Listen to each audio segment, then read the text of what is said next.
Laida remiama Medijų rėmimo fondo. Labas rytas, mėly Ekstra FM radijos stoties klausytojai, beigi mūsų žiūrovai YouTube platformoje arba extrafm.lt.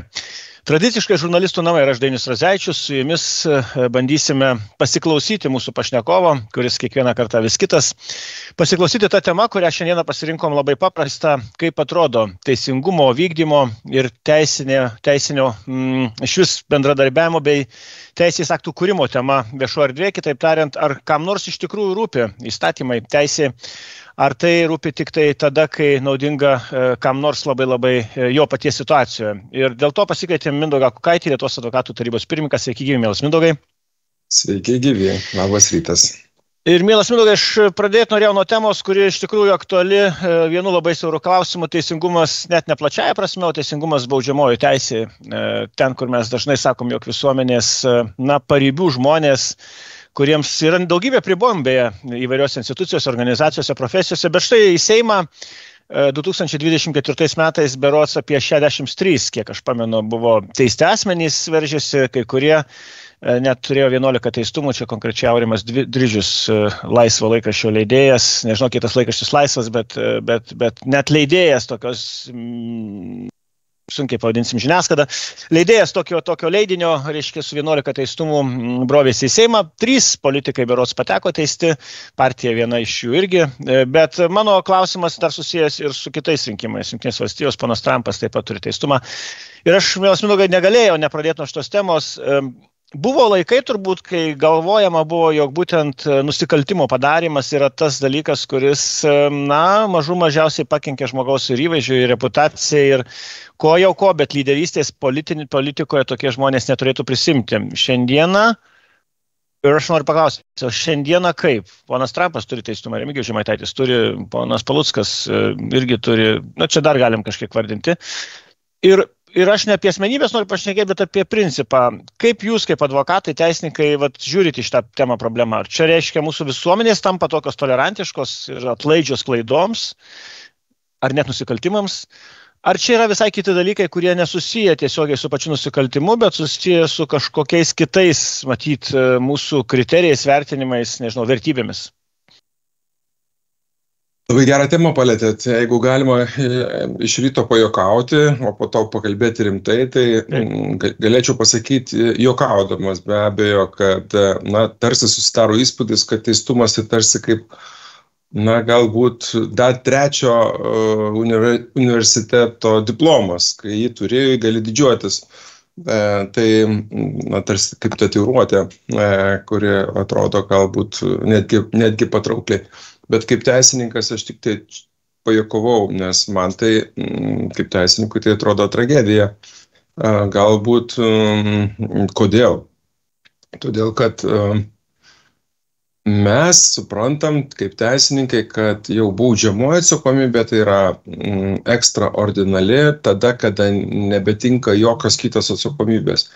Tada tik tai kaip kraštutinė priemonė taikoma. Tai reiškia, kad tas asmuo, kuris padarė nusikaltimą, jau nebegali atsakyti švelnesnę atsakomybę. O tų rūšių tai yra labai daug. Drausminė, civilinė, etikos, moralinė atsakomybė, administracinė ir tik tada konstitucinė atsakomybė. Ir tik tada jau, kai jos visos nebeveikia, kada veika yra antiek pavojinga, taikom baudžiamą atsakomybę. Bet kai taikom kuo griežtesnę atsakomybę, mes natūraliai teisininkai sakom, kad tas asmuo prarado viską. Tai yra ir savigarbą, ir pasitikėjimą visuomeniai. Todėl, ką dabar matom, kad tas žmogus yra teistas ir sako, arba nuteistas ir už tyčinį, už sunkų nusikaltimą, jisai sako, ar leidžia, ar visuomenė jį priima kaip tarsi pavyzdį, tai mes iškreipiam ne tik, kad teisės piramidę pastatom ant smaigalio, tai yra ant galvos, o ne ant kojų, bet ir patį supratimą, kodėl ta baudžiamoji atsakomybė buvo taikoma. Ji buvo taikoma tam, kad kita atsakomybė nebeįmanoma buvo šitoje situacijoje. Tai šiaip tai apima liūdesys, taip žiūrint, kad... Bet, Mindaugai, tada žiūrėkit, aš tada iš tą, ką girdžiu, teisininko aš poziciją suprantu, bet kita vertus, vis tiek... Bandykim pagalvoti, kas žmonių galvose turi būti. Ar tai tik reiškia iš tikrųjų, kad, aš čia tada jūs paprovokuosiu iš to, ką aš mačiau viešo erdvėje. Dalies politikų, teistų politikų pozicija yra, maždaug tokia. Suprask, arba su manim bandė susidoroti, arba mane pasirinktinai selektyvaus teisingumo principas buvo pritaikytas. Dar mačiau tokį vieną politiką išrinktą į Seimą, kuris sakė, parodykit, kas čia verslą užsiminėdamas, kada nors gyvenime truputėlį nepakoregavo baudžiamosios teisės ribose, taip sakant, su mokesčiais ar kažkuo kitu. Suprask, visi taip daro. Ir tie argumentai, toks įspūdis yra tokie, maždaug vos ne žmogiški, humaniški. O teisinė sistema ir teisingumas, tos bylos, prokurorų darbas, ikiteisminio tyrimo pareigūnų ir net teisėjų darbas, suprask, toks yra, čia tikrai ne žmonėms. Žodžiu, neteisingas tas teisingumas. Ir toks įspūdis, kad tai auditorijai, ir tai yra net ne 10, ne 20%, aš bandžiau sudėti į krūvą žmonės, maždaug, kurie balsavo už tas partijas, kuriuose buvo ten 5 teisti asmenys arba pačios partijos teistos. Labai nemažas procentas mūsų visuomenės gaunasi. Aš galvoju, čia kokia turi būti vidinė nuostata, ar nesupratimas, ar nusivylimas. Ir bandau klausti jūsų kaip teisininko advokato, nes vis tiek advokatai turbūt vieninteliai, kurie kaip kunigai išpažinčių girdi irgi įvairių žmonių ir jeigu ten nuo prokurorų daug kas bando ko nors nuslėpti, nuo advokatų dažniausiai vis tiek, tu turi su jais naudotis. Tai kas, bet be pavardžių turbūt jūs vis tiek labiau žinote, kas žmonių galvose darosi, kai jie prisidirba, gal taip vadinkim.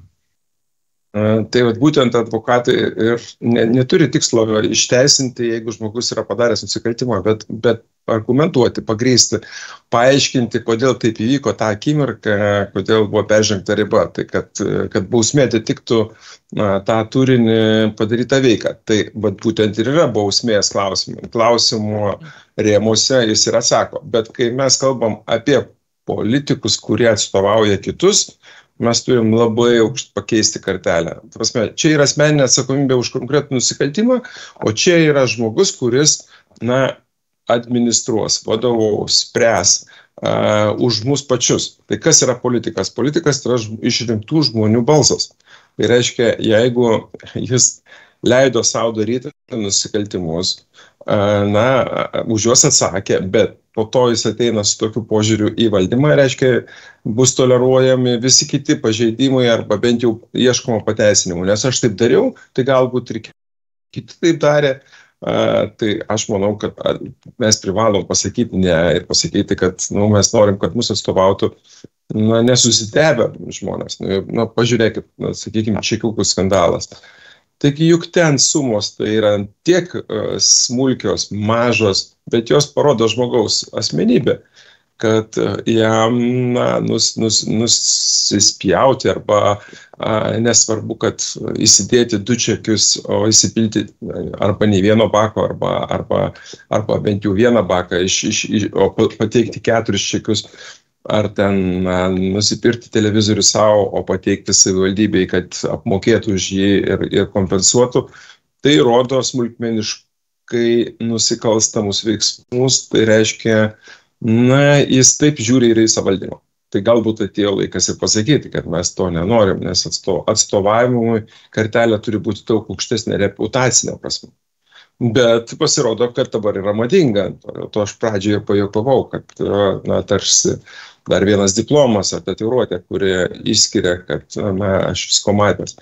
Čia galbūt labiausiai pasitvirtino kažkada, tai vieną kartą radio laidoje tokia buvo diskusija, ar kas galėtų būti tarėjais arba prisiekusiaisiais. Ir vienas žmogus skambina ir sako, aš tai tikrai galiu būti tuo teisėju, tarėju arba prisiekusiuoju. Ir kai žurnalistas paklausė, kodėl? Sako, aš labai esu nusivylęs teisėsauga, labai daug nuo jos nukentėjęs, esu ir baustas, bet dabar galiu teisti kitus. Čia tragikomiška situacija. Kitaip pasakysim, mes nenorėtumėm, kad mus kirptų, ar mums galbūt akis tvarkytų kaip gydytojas, ar stomatologas agresyvus žmogus. tarsi piktas nusikaltimus padaręs žmogus. Žodžiu, skalpeliu, jeigu papjovęs 5 žmonės, tai nepasitikėtumėte tokiu chirurgu, ne? Aš asmeniškai tikrai nenorėčiau nei galbūt net ir dantis tvarkytis arba plaukus kirptis, vien tik tai dėl to, kad aš suprantu, kad jis neprognozuoja. Tačiau, kai mes kalbam apie tai, kad renkam atstovą, kuris valdys valstybę, kuris valdys finansus, interesus atstovaus kitose šalyse, tai jau mums nebe taip svarbu. Nepamirškim tai, kad Seimo narys, jis gali būti ir vyriausybės nariu, jis gali būti delegacijos atstovų Lietuvos ir jisai kalbėsis su daug didesnę reputacinę kartelę laikančių valstybių, tai Skandinavijos valstybių ar vakarų Europos valstybių. Ir jie tiesiog nesupras. Tai, kodėl tai pas mus nuleista kartelė reputacinė, tai mes galim atsidurti tam tikrose paraštėse ir galbūt ilgam laikui. Aš viešą erdvę stebėdamas, iš tikrųjų mačiau, kad kai kurie politikai, kurie ir pateko, bent jau iš dalies pripažino savo klaidas, sakydami, kad tai buvo jaunystės klaidos ir tas, man atrodo, beveik įtikinama ta prasme, kad gali tai būti. Mane truputėlį labiau neramina, kad viešo erdvėje, ir čia aš turbūt jau turėčiau matyti, apeliuoti ne tik į mūsų šalį, galbūt ir pono Trumpo istorija tokia pati yra, į tuos politikus, kurie savo nubaudimą per teisinę sistemą, jie iš esmės traktuoja kaip provokaciją, su kuria jie eina patys sakydami, kad jie yra vos ne antisisteminiai, nors patys eina tą sistemoje dirbti. Ir štai aš tiesiog kaip advokato ir teisininko negalėjau irgi to nepaklausti. Ar tas bravūriškas požiūris ir jo deklaravimas, kiek galim tikėti po to teisėkūrą? Aš turiu minėti, kad jeigu žmogus, kuris laužo pats jau priimtus įstatymus ir siūlys kitus įstatymus, mes antroji dalyje apie tai daugiau šiek tiek pakalbėsim, bet aš net bandau įsivaizduoti pačius teisininkus ir teisininkų bendruomenę, turbūt ypatingai sunku būtų bendrauti, jeigu vidaus reikalų ministrų, teisingumo ministrų būtų teistos partijos arba iš partijos, kurioje yra teisti žmonės, reiškia, būtų vadovai, ten patarėjai ir viceministrai, nors turbūt atmesti tokio dalyko negalim. Pirmiausia, kaip teisininkas galiu pasakyti, yra tam tikra ir nekaltumo prezumpcija, tol kol nenustatytas nusikaltimas, mes turim gerbti būtent svarbiausią dalyką, nekaltumo prezumpciją. Žmogus turi teisę išsivalęs reputaciją parodyti, kad jis susitvarkė savo reputacinius principus, bet jeigu mes kalbam apie valstybės vadovus, valdymo organus, sakykime, tuos asmenis, kuriem vėliau atiduodama slapta informacija, tai jeigu ministrus, jie turi teisę susipažinti su daug platesnė informacija ir ją valdyti, negu bet kuris kitas žmogus.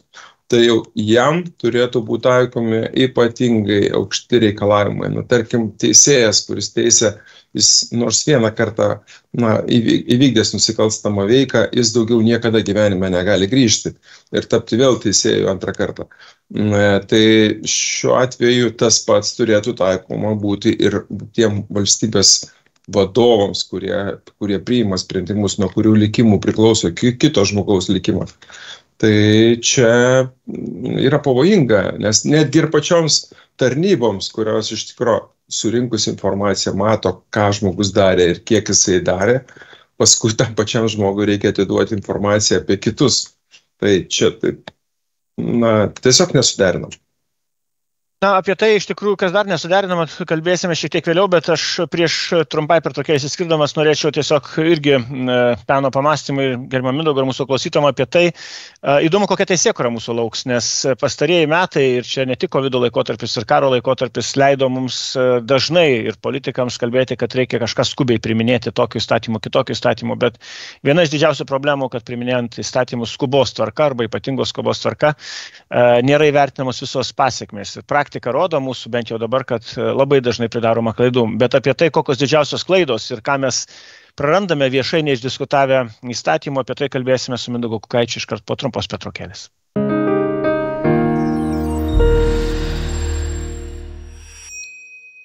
Grįžtame prie pokalbio. Šiandieną žurnalistų namuose svečiuojasi Lietuvos advokatų tarybos pirmininkas, advokatas Mindaugas Kukaitis ir kalbamės apie tai, kaip viešoje erdvėje atrodo teisingumo reikalai, teisingumo plačiaja prasme, nuo teisingumo vykdymo, Nuo teistų politikų kažkada praeityje, kurie grįžta į valdžią arba ateina pirmą kartą į valdžią ir iki įstatymų leidybos, kai galėsim pasitikėti. Ir tada mes sutarėm, kad pasikalbėsim šito dalyje apie skubotus įstatymus ir jų keitimus. Laikmetis toks, mielas Mindaugai, kad vis dažniau viešo erdvėje girdim ir žurnalistam paaiškinimus, o ir patys apžvalgininkai sako, kad reikia skubių sprendimų, greitų sprendimų, daug ką reikėjo vakar priimti. Ir tas žmonių kalba reiškia, kad viena vertus politikai ryžtingai imasi greitai kažką daryti, kita vertus aš suprantu, kad išlieka didžioji dilema ir problema, kaip čia, skubos darbą, ir ten lydi visokie reikalai, ne? Tai, mielas Mindaugai, aš vis tiek turiu paklausti, iš viešos erdvės aš pats bandau stebėti labai retai, praktiškai yra dingusi tema, kuri būtų vadinama, tarkim, išplėstinis arba toks giluminis bet kokio teisės akto arba naujos iniciatyvos įstatymo toks priėmimo giluminis vertinimas. Žurnalistikoje mes turim terminą sprendimų žurnalistika. Jis taip vadinasi, kai žurnalistai ne šiaip žinutę paskelbia apie kokį nors įstatymą, bet iš tikrųjų padaro didelę analizę, užsienio šalių praktiką, geriausią, blogiausią, ekspertus pakalbina ir pasiūlo sprendimą kokiai nors problemai. Bet sprendimų žurnalistikos jos labai mažai, beje, kolegos iš LRT pradėjo šitą reiškinį, netapo masiniu dalyku.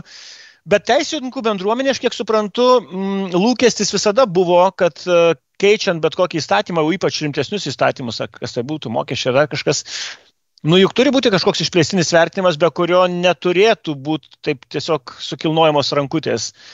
Viešoje erdvėje labai retai. Aš prisipažinsiu, gal jūs kur nors turit šaltinį, bandai pasiskaityti apie bet kokią politikų iniciatyvą, kas tai būtų. Švietimo sistema, Vilniuje apmokestinimas ar ten kitame mieste automobilio pastatymo. Bet kuri tema, kuri susijusi su mūsų gyvenimu ir kažkoks poveikis, kaip tai atsilieps, bus blogai, bus gerai, va toks ekspertinis. Gal aš net ten ieškau? Ne, čia yra iš tikrųjų taip susiklostė pas mus, kad mes esam lyderiai visoje Europoje, bet blogąja prasme. Tai aš tik pasakysiu skaičiais. Mes šiandien dieną turim apie 2000 įstatymų, tačiau galioja dar 9000 tų įstatymų pakeitimus. Taip ir skamba įstatymas, tada įstatymo pakeitimo įstatymas, tada įstatymo pakeitimo įstatymas ir taip toliau. Kas paradoksalu, kad jeigu mes sudėtumėm vyriausybės nutarimus, o ten jų yra virš 47 000, tai jie buvo keisti ir galiojančių vyriausybės nutarimų dar yra plus 14 000.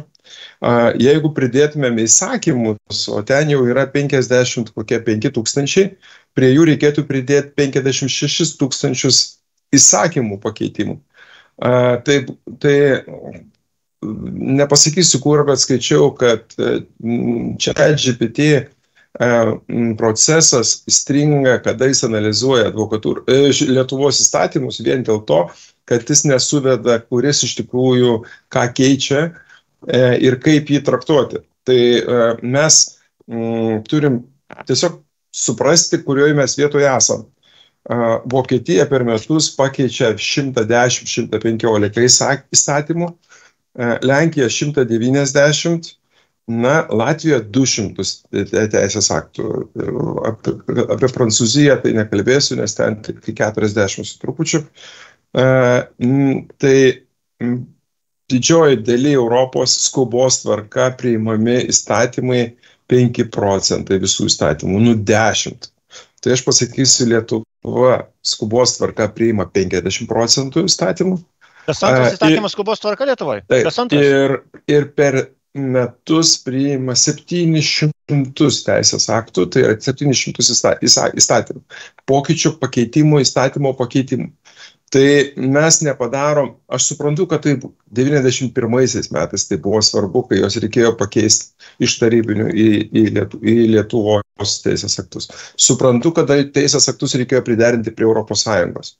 Bet dabar visa tragedija galbūt yra tame, kad kiekvienas Seimo narys turi teisę pakeisti įstatymų iniciatyvos teisę. To nėra daugelį Europos valstybių, tiesiog vyriausybė teikia įstatymo pakeitimą. Europos Sąjunga, jeigu analizuoja teisės aktus, tai juos pirmiausia vertina, didžiosios valstybės vertina, ar verta keisti. Jeigu verta, ta prasme, tai kaip keisti, tada koks bus poveikis ir tada vieną įstatymą išima lauk, priima vientisą dokumentą kitą įstatymą arba konsoliduoja, tai yra 5 aktus naikina ir priima vieną įstatymą. Arba kodifikuoja daug įstatymų, ten 10 ar kiek, sujungia į vieną ir padaro kaip kodeksą. Tai pas mus, galiu pasakyti taip, kad yra visiškai priešinga situacija. Nėra atliekamas joks poveikio vertinimas, o tą gali atlikti teisės universitetai, konkrečios bendruomenės, kurios liečia, ar tai bus advokatūra kaip nepriklausoma organizacija, ar tai bus vartotojų teisių atstovai, kurių išvados būtų privalomos arba bent jau į jas įsiklausom. Dabar yra formalus derinimas duodama keletą dienų, o jeigu yra nesuderintas teisės aktas, tai klausimuose, gyvas pavyzdys, mokesčių reforma, 55 organizacijos pasakęs, sustokit, tai mums buvo pasiūlyta 2 minutės. Po 2 minučių, nespėjus pristatyti savo institucijos požiūrio, būdavo Teams programėliai pradedama ploti ir sakoma, jūsų laikas baigėsi. 2 minutės leisdavo pasakyti apie tokią temą kaip mokesčių keitimas. Taip, tai va čia parodo, kaip norima girdėti, tiksliau nenorima girdėti. Atliekamas visiškai formalus pasižymėjimas, kad įvyko, o ką kalbėjo, mes darysim tą, ką norim, jūs kalbėkit savo liniją. Va čia ir yra pasitikėjimo klausimas, ar girdimos bendruomenės viena ar kita, kurios atžvilgių priimamas sprendimas. Tai, aš neįsivaizduoju, kaip, pavyzdžiui, medikų teisės aktus priiminėtų nesuderinus su medikais, žurnalistų teisės aktus liečiančius, kaip dirbti žurnalistams, ką dirbti, kur yra žurnalisto paslaptis, kur yra kliento žurnalisto atskleidimo šaltinio paslaptis, spręstų, tiesiog ministerijos atstovai. Tai lygiai taip pat, mes, teisininkai, sakom, kad, dingo teisės analizė, dingo pasitarimas su teisininkais, kurie praktikuoja. Kiekvieną dieną, tarkim, advokatas stovi ir vienoje pusėje, ir kitoje. Jis mato, kurioje vietoje mechanizmas suveikia, kurioje vietoje yra spraga, kurią galima panaudoti, apginant arba apeinant šią teisės normą. Tai čia yra liūdesys, bet kuo daugiau ir kartosim, tai advokatūra rugsėjo mėnesį kreipėsi į būsimus Seimo narius ir sako, būkit geri, 9 konstitucijos teisės principai labiausiai pažeidžiami žmogaus teisų prasme. Tai vienas iš jų yra būtent teisės kūrybos arba teisės įgyvendinimo buldozerį. Pristabdykit, pasitarkit, ir išanalizuokit, kas tikrai neveikia ir kodėl. Ir jeigu keisti, tai į kurią pusę pasikeis, o ne eksperimentuokim su žmonių likimais. Tarkim, vakar išgirdom, kad vėl norima keisti visus kasos aparatus. Tai teko panalizuoti, kiek kartų buvo keistas kasos aparatų nutarimas, tai vienas dažniausiai keičiamų, bet paradoksalu, kad tai yra kiekvieną dieną nuėjus į parduotuvę, mes matom kasos aparato čekį, kvitą, per kurį atsiskaitimas vyksta ir jis keičiamas dažniausiai. Sekantis dažniausiai keičiamas teisės aktas yra reglamentuojantis vis būtent kompensavimus. Ar tai bus šiluma, ar tai bus vaistai, ar tai bus kitos komunalinės paslaugos. Tai reiškia, mes einame ištiestą ranką ir sakom, kompensuokit, nekompensuosim, nes jau įstatymas pasikeitė. Administracinių teisės pažeidimų kodeksas buvo nekeistas, tokio, kaip sakykime, nuo sovietinio, galbūt nepriimtas naujas, tai iki naujo kodekso pakeitimo jis buvo keistas 300 kartų. Tai po jo visi tikėjomės, kad teisininkai, kad šitas teisės aktas sustos, nebus taip keičiamas. Jis nepervadintas į administracinių sužengimų kodeksą, net pavadinimas naujas dabar jau. Taip, bet jau jis keistas virš 200 kartų. Tai rodo, kad mes chaotiškai reaguojam, keičiam.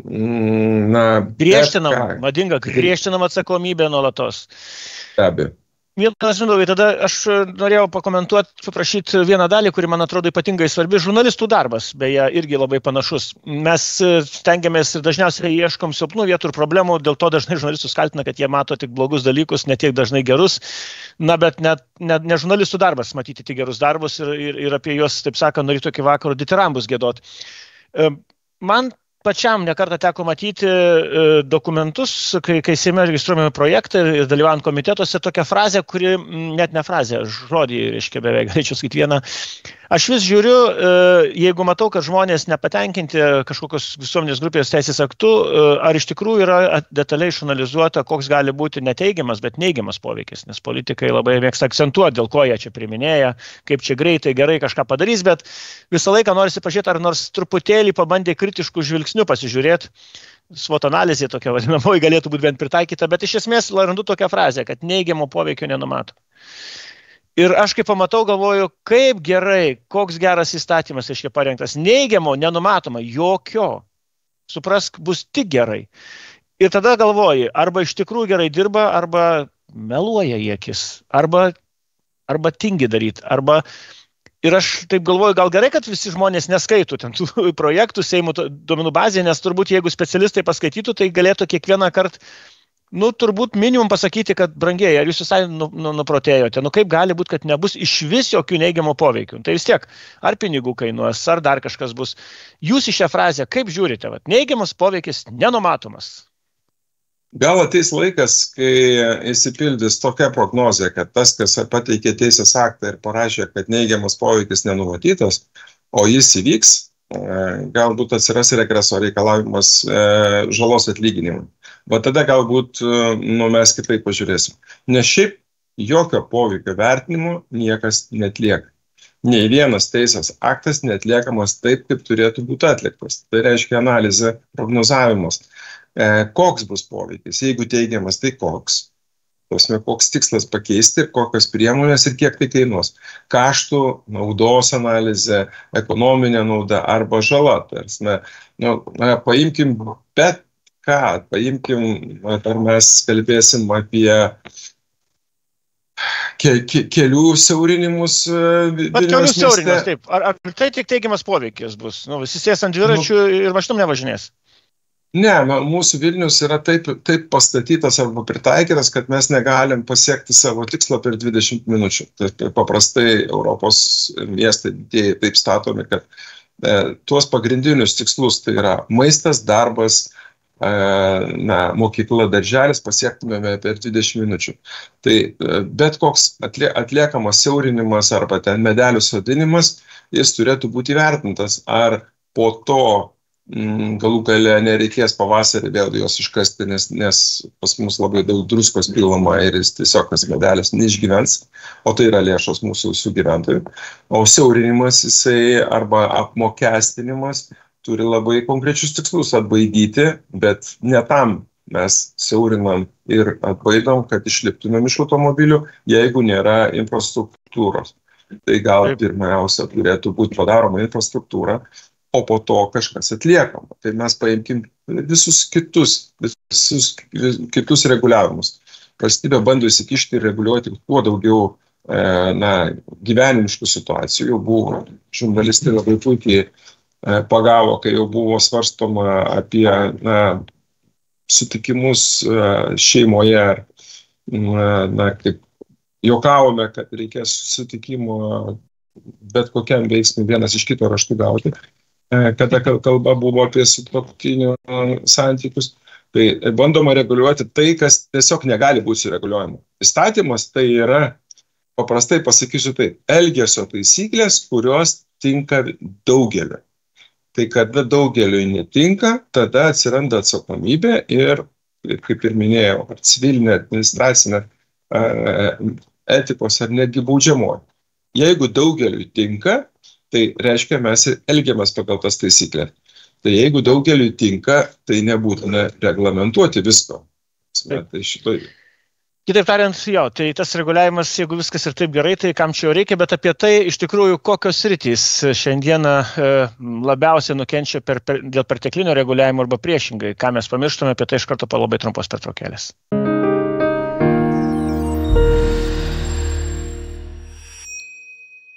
Grįžtame į žurnalistų namus. Šiandieną svečiuojasi mūsų radio stotyje Extra FM, svečiuojasi Mindaugas Kukaitis, advokatas, kurisgi ir vadovauja advokatų tarybai.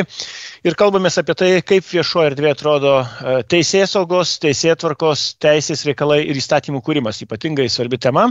Nauja vyriausybė pakeliui, pasirodo pakeliui šiandieną vis dar yra, dar mes, kol kalbamės penktadienio, lapkričio 8 rytą, nėra žinoma, kas bus valdžioje, bet galim jau prognozuoti, kad bus kaip minimum greičiausiai ir naujų politikų. Ir, mielas Mindaugai, norisi paklausti vienos temos, tikrai labai svarbios. Žmogaus teisės, jos net jeigu ir netampa prioritetu, apie tai labai dažnai kalbama, kad tai yra labai svarbi tema. Ir aš vis bandau paklausti, ypač apie tos žmonės, kurių teisės ginti reikalingi advokatai ir tie žmonės tikrai neturi pinigų arba yra tiesiog normalūs žmonės, kurie neturi tiek pinigų, kad be visų kitų išlaidų galėtų sau leisti iš tikrųjų ir apginti save. Valstybė garantuoja teisinę pagalbą ir civilinės ir kitose bylose. Ir aš vis kiekvieną kartą žiūrėdamas turiu deklaruoti, mano paties žmona yra advokatė, vis matau įkainius ir apskritai, kiek valstybė skiria finansų, kad žmonės galėtų apsiginti, kai iš tikrųjų jiems priklauso tokia gynyba. Ir vis dar stebiuosi, prisipažinsiu, kodėl dalis advokatų dar dirba tokį darbą, nes man atrodo tie įkainiai arba tas, ką valstybė skiria, toks įspūdis lengvas, kad politikams nelabai ir norisi, kad advokatai būtų motyvuoti ginti žmonės, kai jiems reikia gintis, netgi ypač prieš valdžios institucijas. Aš turiu minėti, kad kartais žmonėms ir su jom reikia bylinėtis, arba prieš jas reikia ginti savo interesus. Ir aš šitą temą labai retai atvirai prisipažinsiu, pats matau, esu dirbęs kažkada Teisingumo ministerijoje, mes bandėm ją judinti. Viešoje erdvėje nepopuliaru kalbėti, kad valstybė, tai yra mes visi mokesčių mokėtojai, savo pinigais apmokėtume žmonėms jų teisių gynimą. Kodėl taip? Kaip jaučiat? Kodėl? Nes bent jau advokatų taryba, žinau, tą temą ne kartą tarpusai kėlė. Gal net priminsite, kiek ten advokatai uždirba iš tų žmonių gynimo? Jo, labai gera tema ir tikrai svarbi visai visuomeniai, kad kalbėtumėm, kaip iš tikrųjų yra, kaip prieš veidrodį.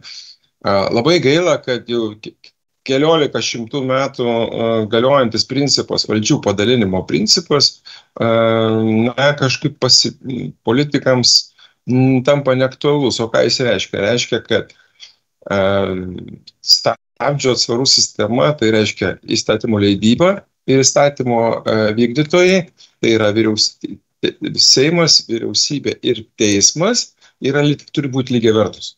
Tai reiškia, valstybė, institucijos, vyriausybė turi taip sustiprinti teismus ir teisinę sistemą, kad ji būtų antiek stipri, kad jinai pasakytų, ką vykdomoji ir įstatymų leidžiamoji daro blogai ir panaikintų jų klaidas. Tai teisė į gynybą turi būti labai stipri tam, kad pasipriešinti valstybės visam aparatui. Tai žmogus, kuris nepasiturintis, kuris negali sau leisti, jis turi gauti valstybės deramą pagarbą ir paramą. Tai jeigu valstybės institucijos turi ginčą su tarpusavyje arba prie žmogų, tai jis samdo advokatą rinkos įkainiais. Nes advokatas yra privatus ir jisai iš niekur kitur negali gauti jokių lėšų. Tai vadinasi, jis samdo tiek, kiek rinkoje šiuo metu yra įkainis ir kiek jisai įprastas. Tačiau, kai valstybė nori padėti žmogui, jie deklaruoja, kad jį mokės tik tai penktadalį rinkos kainos. Tai tokia realybė tikra? Penktadalis mokama valstybės už tai, ką paprastai advokatai kainuoja? Dabar ketvirtadalis, sakykime. Tai šiuo atveju praeitos kadencijos pradžioje Seimas mūsų įkainis buvo 16, 18, 19 eurų už valandą. Tai tuo tarpu vertimo paslauga kainuodavo 28. Kirpėjo paslauga, kurią aš tikrai labai gerbiu, jie tiek pat kainavo arba netgi daugiau. Bet problema ta, kad plaukai tiesiog ima ir atauga po kelių savaičių. Tačiau teisės problema neatauga, jeigu jinai blogai buvo kerpama, jinai tiesiog arba nebuvo kerpama laikų sprendžiama, tai jinai tiesiog visam likusiam gyvenimui tą žmogų sužeidžia. Tai šiuo metu mums pavyko įtikinti ministeriją, kad įkainis yra 25 eurai už valandą, tačiau Latvija turi priklausomai nuo bylos kategorijos kategorijos yra nuo 30 iki 40 eurų už valandą, Estija yra virš 50 eurų, o kad atstovaujamas nepilnametis vaikas, tai jau yra 100 eurų nepilnametis arba kitaip, ar tai bus įtariamasis ar nukentėjusysis. Tai apie ką mes kalbam, kad Skandinavijos šalis parodo deramą pagarbą žmonėms. Tai yra, jie laiko tai prestižo klausimu, kad žmogus, kuris neturi lėšų, bet yra nukentėjęs, jis gauna tokį atlygį, koks jis yra rinkos įkainis. Tuo tarpu mes sakome, kad paslauga tau garantuota, bet įkainis advokatui apmokamas tik tai 1/4 rinkos įkainių. Vadinasi, advokatas norėdamas rinkoje išgyventi už tą atlygį, jis turi pasimti labai daug bylų. Tai reiškia, žmogus gauna daug mažiau dėmesio, negu turėtų gauti. Tai valstybės garantuojant pagalba taip suskirstyta, kad yra tie, kurie nuolat dirbo, tai įsivaizduokit, jis gauna 10-15 naujų pavedimų kiekvieną mėnesį. Na tai bet kuris žmogus supranta, kad teisė nesisprendžia per, ne ledų pardavimas, kad pagaminai atidavė ir jisai išėjo. Tai šiuo atveju ginčas sprendžiasi metus, pusmetį, kartais dar daugiau. Reiškia, tiesiog užkrovus vieną žmogų tiek naujų bylų kiekių, jis tiesiog uždūsta, jis negali suteikti laikų paslaugų, jis negali suteikti tiek dėmesio, kiek jam reikėtų. Na ir tada susidaro toks įspūdis, kad advokatas jam neskyrė laiko, nebuvo empatiškas, neišklausė, nes jis turi bėgti į kitą pavedimą, kurį jam vėl iš naujo pati suteikia tarnybą. Ir tada mes turim sakyti stop, pasakyti, jeigu jūs gerbėt save kaip institucijos, tai gerbkit ir žmogų, kuris nori, kuris priverstas bylinėtis jam, nes jam, ta pagalba būtina. Ką tik paminėjom prieš tai laidoje, kiek yra teisės aktų. Žmogų juos skaityti, jeigu mes tik tiesiog įstatymus skaitytumėm kiekvieną dieną ir skirtumėm po valandą laiko naujo įstatymo perskaitimui, tik perskaitimui, nebūtinai supratimui, tai mes 7-8 metus skaitysime teisės aktus. O jam jau nekalbu apie vyriausybės nutarimus, kurie taip pat yra, arba po įstatyminius aktus, ministerijų nurodymus, nutarimus, reglamentus, aprašus, taisyklės, metodinės rekomendacijas. Tai reiškia, teisė profesionalas yra būtinas, tai kaip ir mes savo sveikatą, jeigu patys pradedam taisyti, jinai vėliau subyra nepataisomai. Tai ir svarbiausia yra terminai labai glausti ir todėl reikia pasitikėti profesionalais teisininkais, advokatais, bet reikia suprasti, kad valstybė turi duodama lėšas, turi gerbti žmogų ir žmogaus teisę.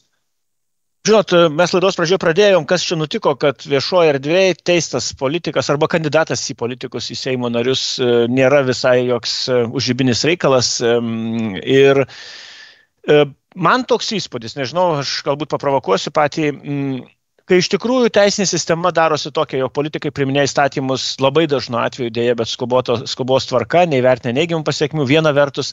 Antra vertus, iš tikrųjų dėja, bet politikų sprendimais šiandieną net ir žmogaus teisų gynimui, tai yra advokatams skirtos lėšos, kur žmogus gauna formaliai advokato paslaugas iš valstybės, bet tuo pačiu ta pati valstybė, valdžia gal reiktų šiandien netgi geriau sakyti, nors jie veik valstybės vardu, sumoka tik 1/4 sumos.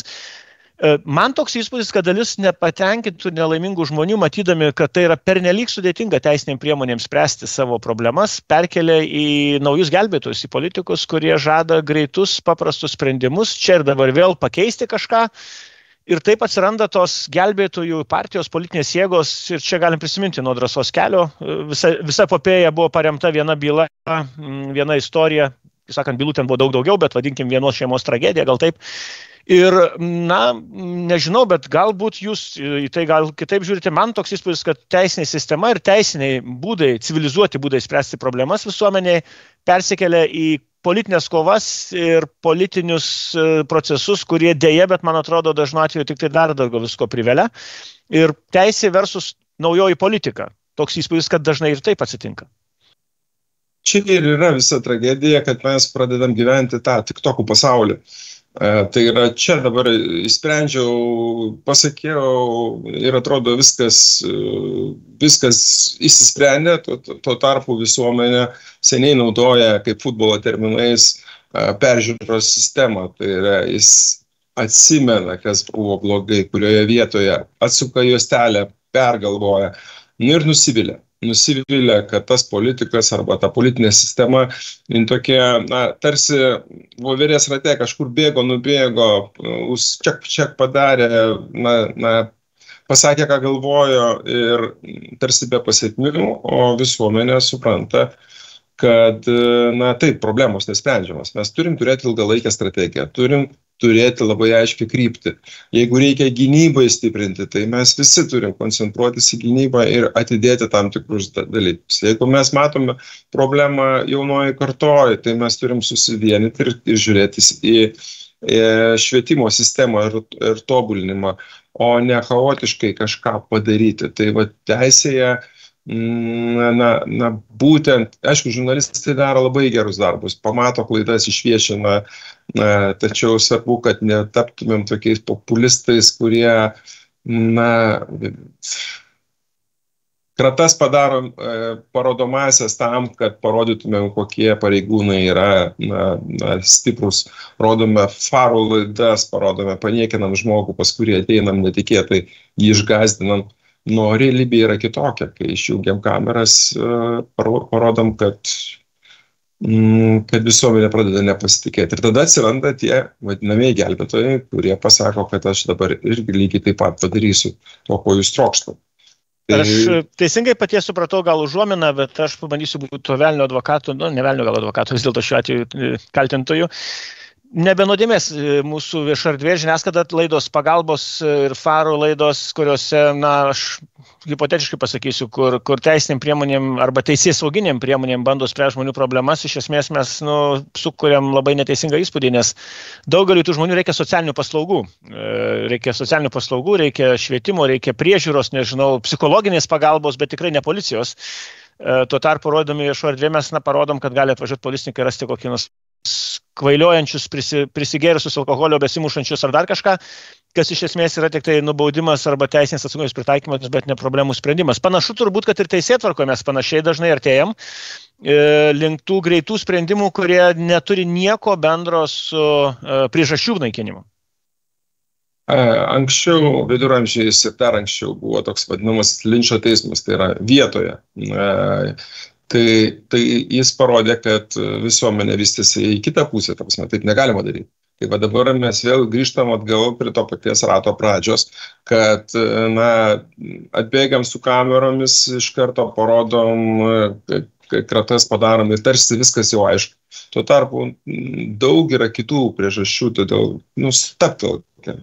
Teisė žinoti yra labai svarbu, bet žmogaus nuteisimas dar nekalto yra daug svarbiau.